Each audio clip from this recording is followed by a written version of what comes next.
Tom, I'm interested in getting your perspective on this as somebody who, is from Quebec and somebody who has Mhm. spoken at length about Bill 21. Yeah. First of all, what did you think of what Yves-Francois Blanchet had to say there?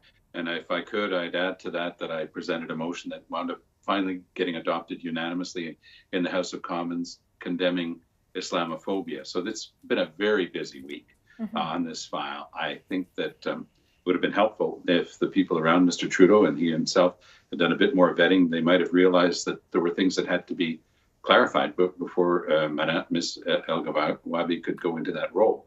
I think it's also singularly inappropriate for the Bloc leader to be saying she can't do the job now that she has clearly and unambiguously apologized. I think that you have to give someone a chance at that point.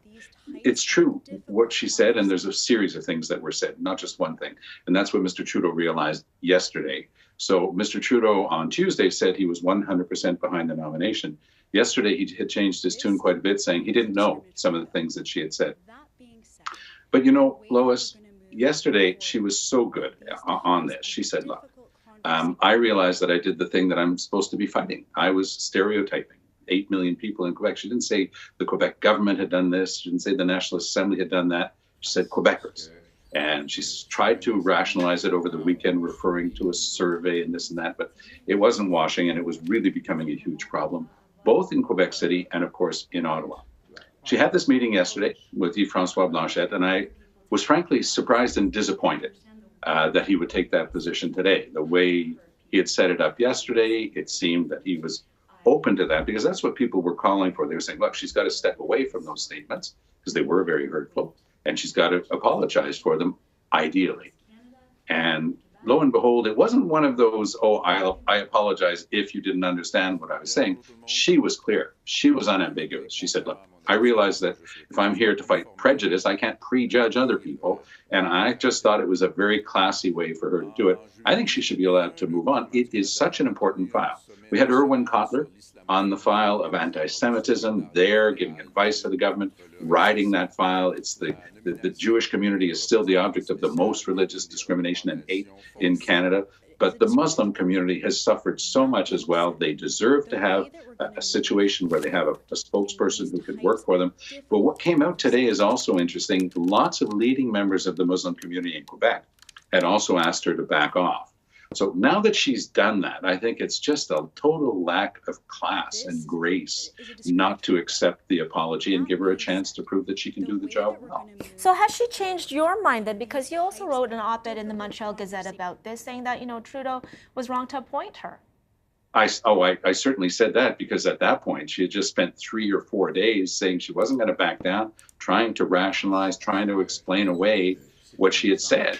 And that's why I found it so refreshing to see somebody issue a real apology.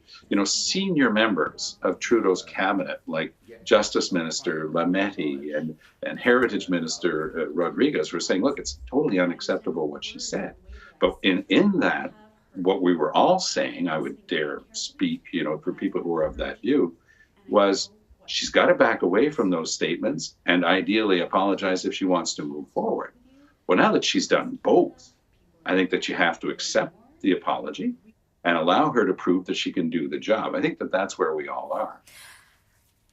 As much as Yves-Francois Blanchet was saying that Elghawaby had admitted to her own ignorance about the reality that Quebecers live in, their history, and the reason why there's such strong support for secularism, he was also asked about whether or not the onus was on him to learn more about the realities of Muslim Quebecers. Do you think that there should be more of a push on that end?